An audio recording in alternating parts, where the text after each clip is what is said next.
श्री राधे राधे श्री राधे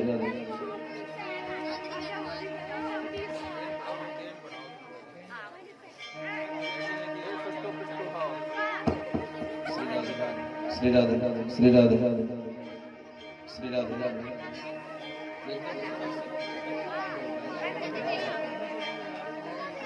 श्री राधे श्री राधे श्री राधे राधे राधे राधे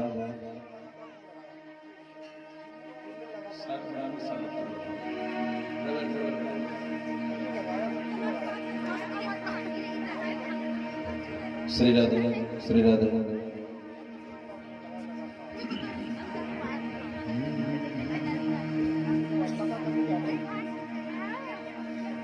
हरि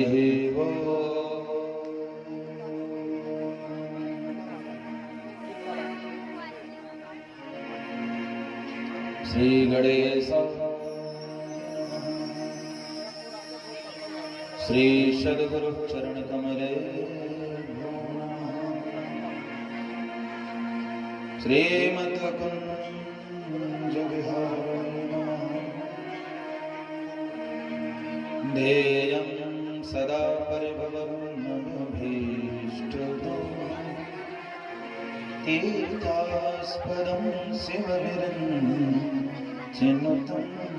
शरणं भृत्यार्तिहं प्रणतपालभवादिपूतं वन्दे महापुरुषते चरणारविन्दं कृष्ण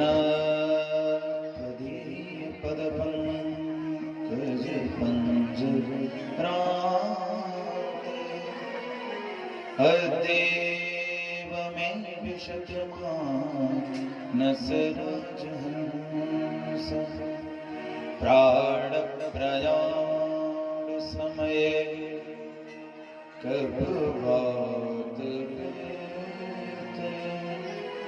कंठावरोधन विदो स्मरणं कुतस्ते या देवी सर्वभूतेषु मातृरूपेण संस्थिता नमस्तस्यै नमस्तस्यै नमस्तस्यै नमो बोलो जगदम्बे मात की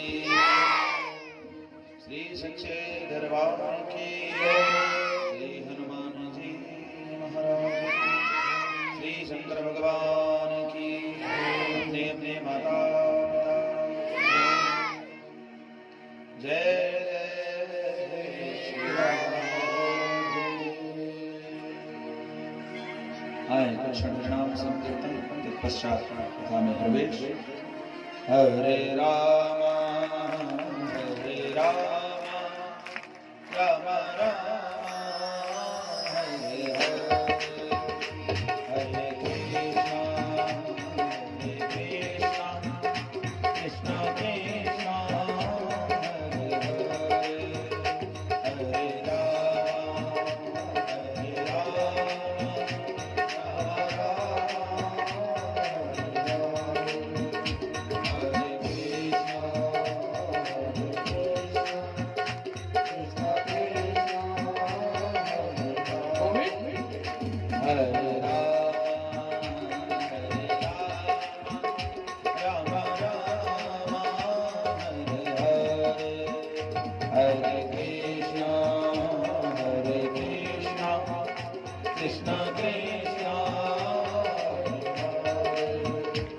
हरे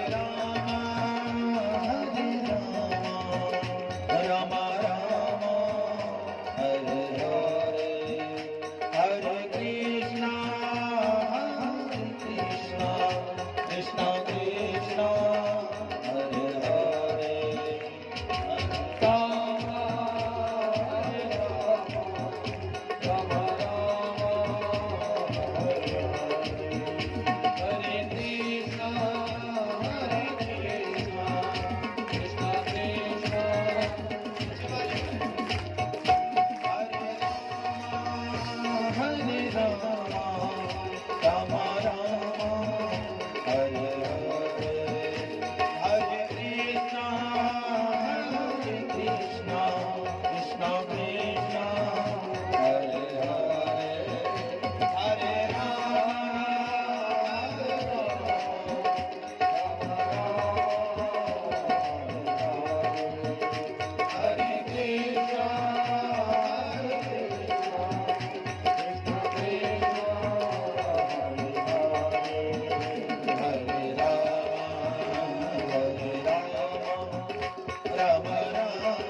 कृष्ण कृष्ण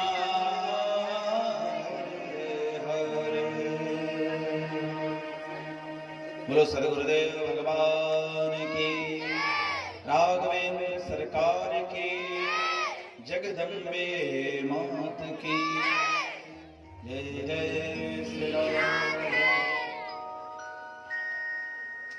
अकारण करुणा वाले भक्तवांछा भगवान बाल मुकुंद हरे लाल के परम हित की कृपा, भगवती परम्पा जगत जननी जगदम्बा त्रिपुर सुंदरी राज राजेश्वरी श्री महाकाली महालक्ष्मी महासरस्वती के पावन चरणों में कोटि कोटि नमन अर्पण करते हुए आज के सत्र को प्रारंभ करें।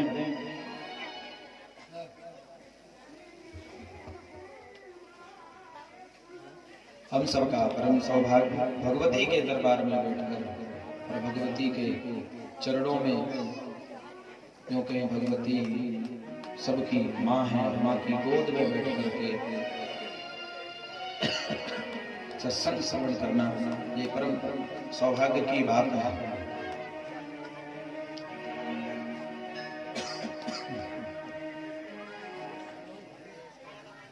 इस दरबार में आने मात्र से आपके जीवन के कुछ पाप तो कट ही गए। भगवती बड़ी दयालु है। भले आप श्रद्धा से आए या अश्रद्धा से आए, आपका शरीर यहाँ करके बैठा है, आपके कानों के माध्यम से कुछ ना कुछ तो भगवान का नाम जा ही रहा है, वो कल्याण ही करता है भगवान का नाम। आपके जीवन के कुछ ना कुछ पाप तो क्षीण होंगे ही। 9वां दिन है ना कथा का, 9 दिन गुजर गए, पता भी नहीं चला, है ना। सवेरा होता है और कब शाम हो जाती है पता ही नहीं चलता। ये फर्क है संसारी जीवन में और सत्संग के जीवन में। घर में रहते हैं तो दिन कटाए नहीं कटता, टाइम पास करने के लिए जाने क्या क्या करना पड़ता है।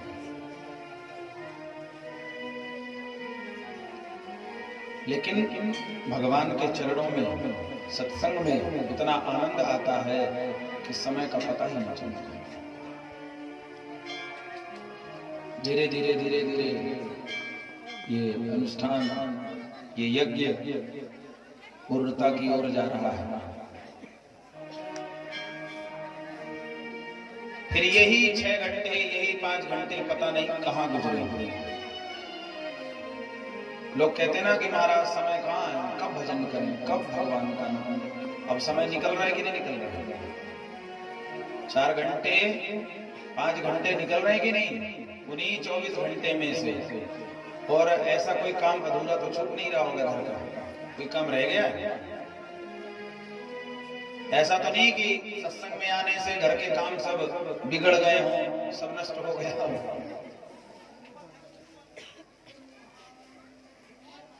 सत्संग में आने से कुछ नहीं बिगड़ा, सब पहले की तरह ही संपन्न हो रहे हैं, बल्कि आनंद ज्यादा हो गया, प्रसन्नता ज्यादा हो गई है। मन प्रसन्न इन 9 दिनों में ज्यादा रहा होगा। ये अनुभव करने की बात है कि इन 9 दिनों में आपका मन पहले से ज्यादा प्रसन्न रहा, पहले से ज्यादा प्रसन्नता इस देह को मिली होगी, इसमें कोई संशय नहीं। लेकिन ये निरंतरता नहीं हो सकती। हमेशा अगर भगवान का नाम लेने लग जाएं तो कितनी कृपा होगी। लेकिन स्थिति ऐसी रहती है महाराज, केवल जितने दिन तक सत्संग होता है उतने दिन का आनंद है, फिर वही खेत, वही खलिहान, वही गाय, वही चारा, वही भूसा, इसी में जीवन व्यतीत होगा।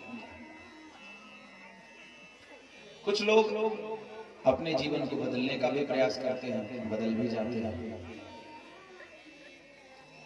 सत्संग का लाभ अवश्य मिलता है यदि धारण करें। बहुत लोग अपना जीवन परिवर्तन कर लेते हैं, लेकिन कुछ लोगों के जीवन में असर होता ही नहीं है, कितना भी कहते रहे।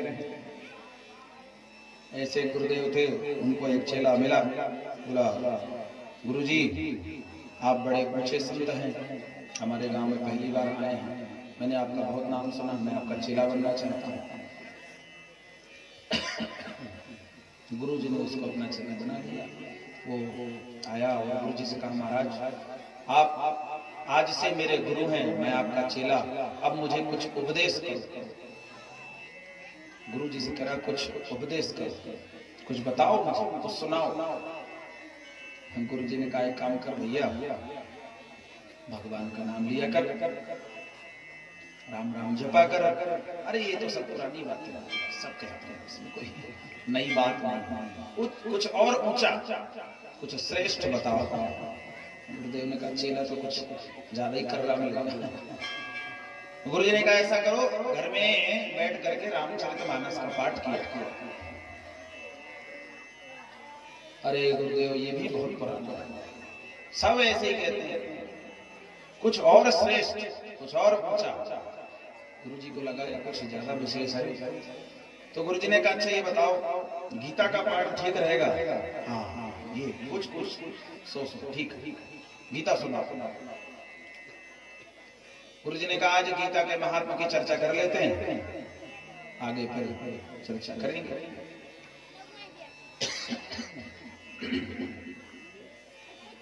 गुरुजी गीता के महात्मा की चर्चा प्रारंभ की। गीता के महात्मा की बड़ी सुंदर चर्चा कर रहे हैं गुरुदेव।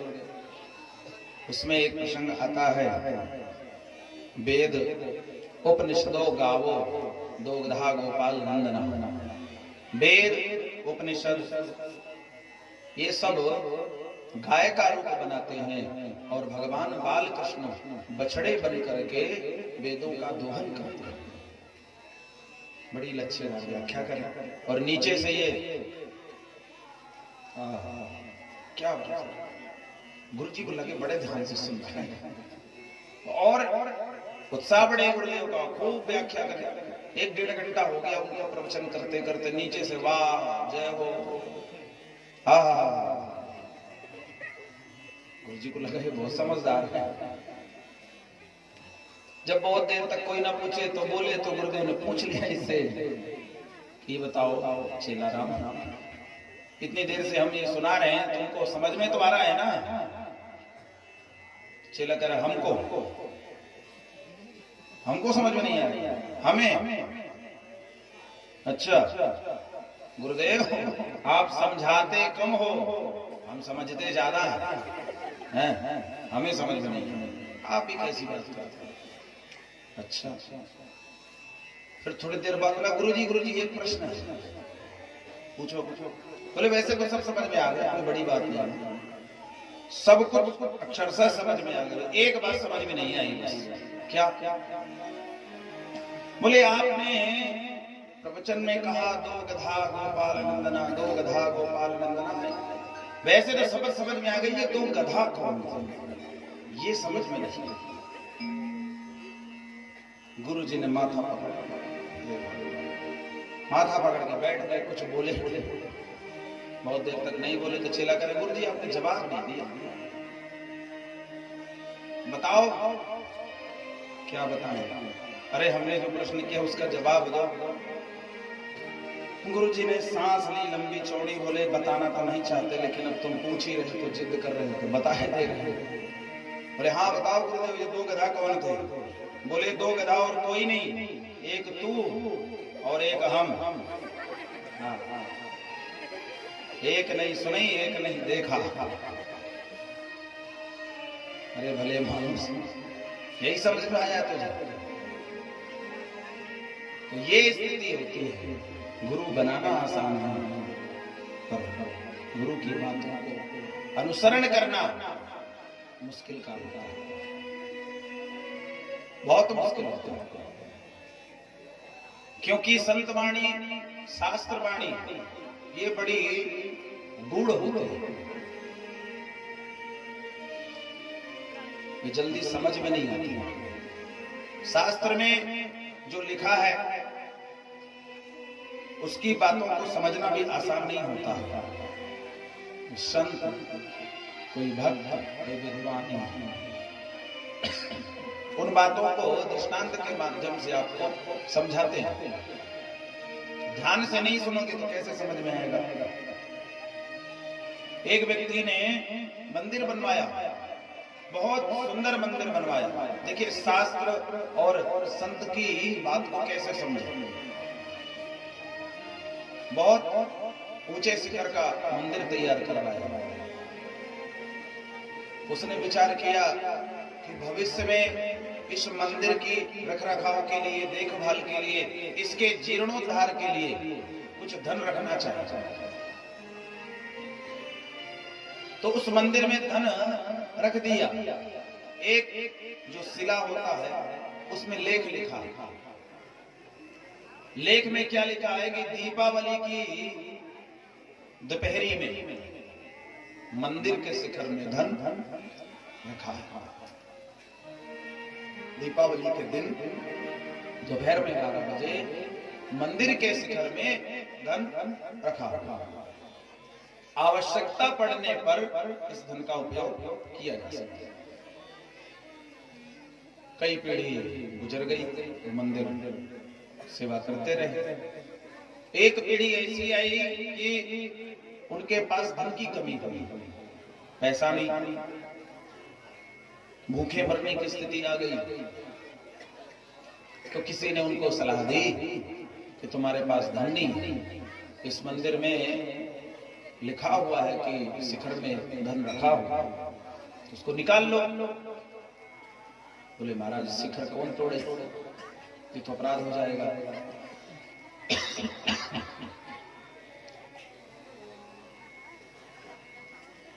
किसी ने कहा कि जीवन गरीबी में बिताने से अच्छा है कि उस धन को निकाल लो और धन से पुनः मंदिर का निर्माण कर देना। बात ठीक लगी, उन्होंने मंदिर तोड़ना शुरू कर दिया, शिखर तोड़ दिया। शिखर में धन मिला नहीं, दीवारें तोड़ दी, उसमें धन मिला नहीं। पूरे मंदिर को धीरे धीरे करके पूरा मंदिर तोड़ दिया, एक एक ईंट निकाल दी, कहीं भी रुपया मिला ही नहीं। माथा पकड़ के बैठ गए। मंदिर का मंदिर चला गया और रुपया हाथ लगा नहीं। अब क्या करें। गांव में बदनामी अलग से होगी कि धन के लालच में पूरा मंदिर तोड़ दिया। अब क्या करें। लेकिन इस शिला में जो लिखा है वो गलत नहीं हो सकता। या तो इस शिला में जो लेख लिखा है गलत लिखा है। वहां एक संत पधारे।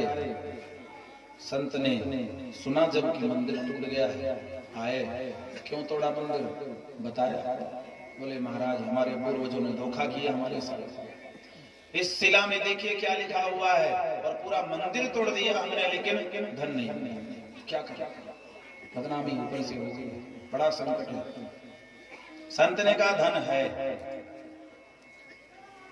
तो कैसी बात कर रहे हैं महाराज, पूरा मंदिर तोड़ दिया, एक एक ईंट निकाल दिया, आप कहते हैं धन है। कहाँ है धन। बोले धन मिल जाएगा आपको, इसी मंदिर में धन है, परंतु मिलेगा कैसे, उसके लिए एक उपाय करना पड़ेगा। क्या। बोले ये मंदिर फिर से बनवाना पड़ेगा।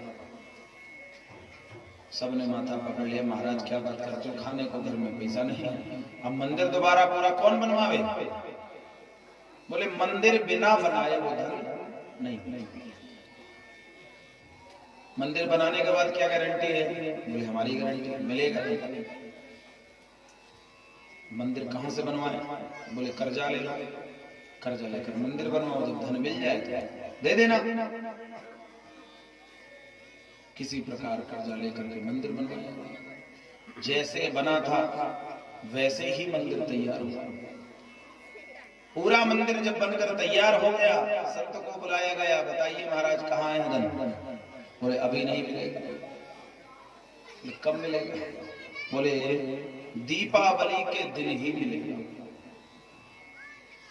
अब दीपावली का इंतजार किया गया, तो दीपावली का दिन आया, तो संत पधारे और ठीक दोपहर को 12 बजे संत ने कहा कि इस शिखर की जिस स्थान पर परछाई जा रही है, ठीक दोपहर के 12 बजे जिस स्थान पर इसकी परछाई जा रही है, उस स्थान पर धन पड़ा हुआ है, वहां से धन निकाल।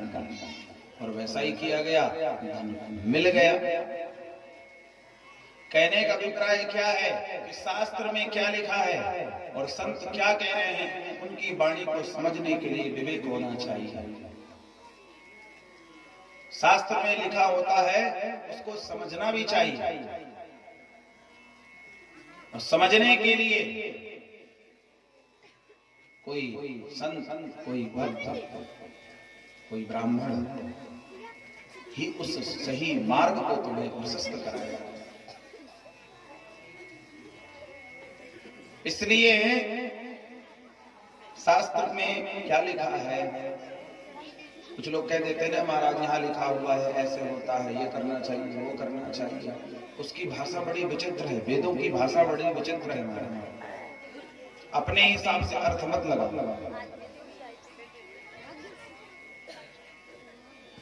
पूर्व जगदम्बे मात की। पूर्व में हमने भगवती के इस महापुराण में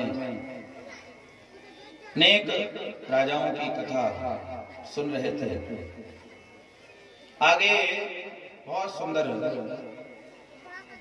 वृतांत हैं। सप्तम स्कंद में वेद व्यास जी आगे वर्णन करते हैं राजा सरयाती की कन्या, जिसका नाम था सुकन्या। महर्षि च्यवन ऋषि वन में तप कर रहे थे। उनके नेत्र को किसी कटीले नुकीले कांटे से उनके नेत्र को छेद देती है और उस कन्या को च्यवन ऋषि की सेवा में ही रहना पड़ता है। ये सूर्यवंशी राजा सरयाती के साथ ही घटना घटा। च्यवन ऋषि को नेत्र प्रदान करते हैं। अश्विनी कुमार की कृपा से उनके नेत्र प्राप्त होते हैं। जन्मेजय ने पूछा, हे मुनिवर,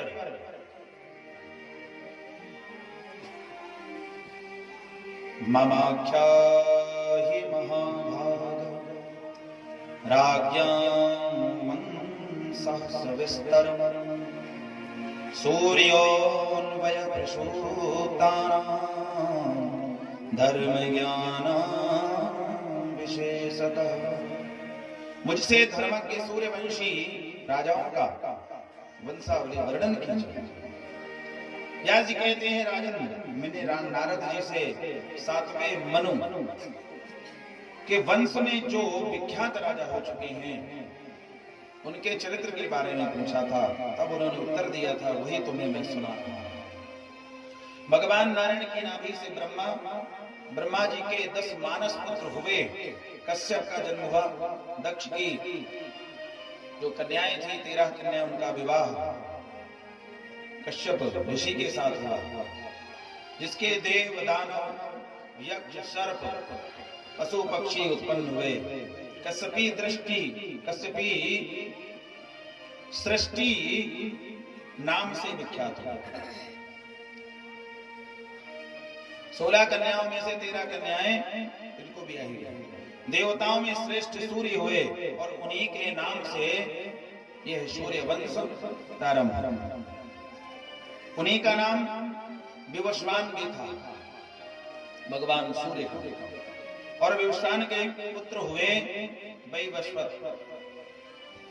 और मनु को जगत का शासन कार्य सौंपा गया। इसके बाद इन्हीं के वंश में बड़े बड़े प्रतापी राजा हुए। नाभाग, सयाति इत्यादि बड़े प्रतापी राजा हुए। ये जो राजा सरयाती हैं, इनकी कन्या एक दिन वन में विचरण कर रही थी और वहां च्यवन ऋषि तपस्या कर रहे थे और इतना उनका तपबल का प्रभाव था, इतना भगवान के तप में खोए हुए थे कि उनकी देह में पूरी देह को दीमक ने ढक लिया, पूरी देह को दीमक ने ढक रखा था और केवल दो नेत्र चमक रहे थे। सुकन्या उसी वन में भ्रमण करती हुई वहां पहुंची। उस ज्योति को सुकन्या ने देखा, आकर्षित हुई और पास सुलभ चपलतावश एक कांटा लेकर के, नुकीला कांटा लेकर के जाके उन्होंने ज्योति में जो दो ज्योति दिख रही थी उसी में जाकर के भेद दिया। उसके कांटा भेदते ही वहां से रक्त की धार निकल पड़ी और जैसे ही इस कन्या ने देखा तो ये डर गई।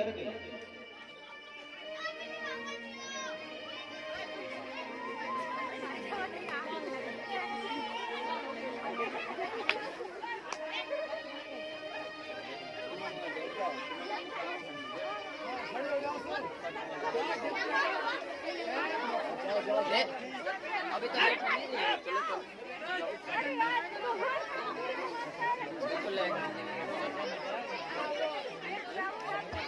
सभी शांति से अपने स्थान पर बैठ जाए। क्या हो गया?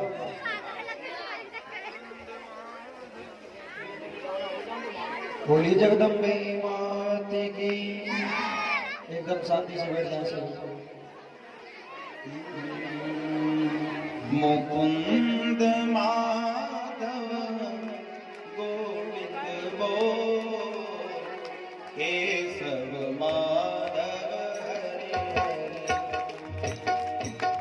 हरि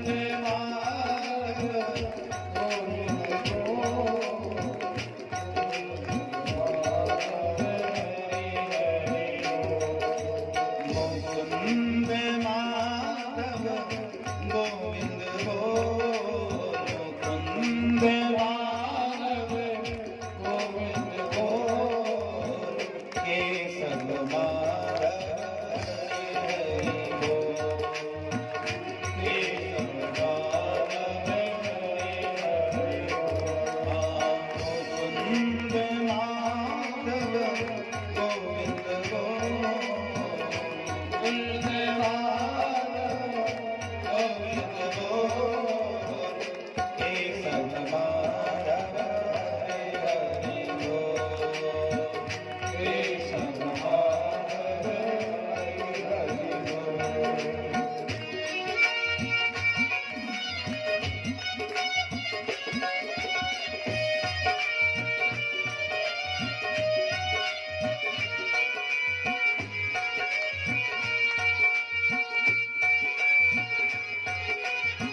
हरि बोल प्यारे हरि हरि बोल हरि हरि बोल प्यारे हरि हरि बोल हरि हरि बोल प्यारे हरि हरि बोल हरि हरि बोल प्यारे हरि हरि बोल केशव माधव हरि हरि बोल केशव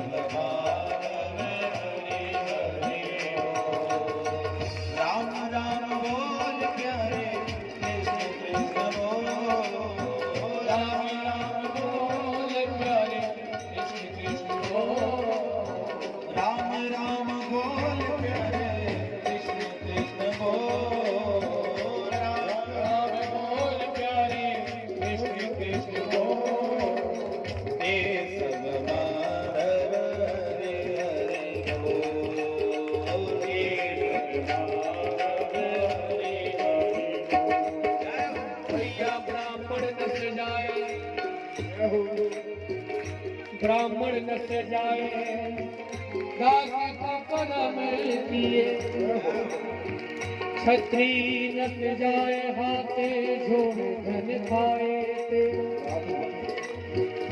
आलस के आए वे थे किसान न सजात जैसे विद्वान न सजाए श्रृंगार की सजाए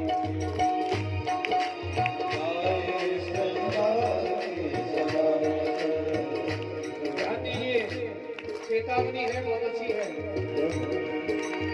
कि ब्राह्मण न सजाए दास को कर्म किए और छत्री न सजाए हाथ जोड़ बन खाए थे आलस के आए हुए थे किसान न सजाते जैसे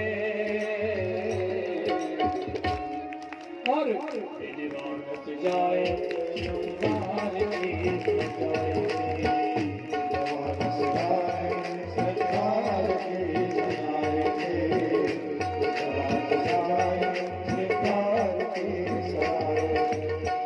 धर्म के छोड़ देते धन नस जात जैसे आगर नस जाए रोज रोज घर जाए थे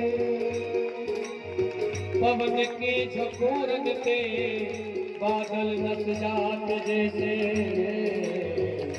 ओ भैया पाप कट जाए राधा गुण गाए थे पाप कट जाए राधा गुण गाए थे पाप कट जाए भैया राधा गुण गाए थे पाप कट जाए भैया राधा गुण गाए कुंद माधव गोविंद बोल कुंद माधव गोविंद बोल ये सब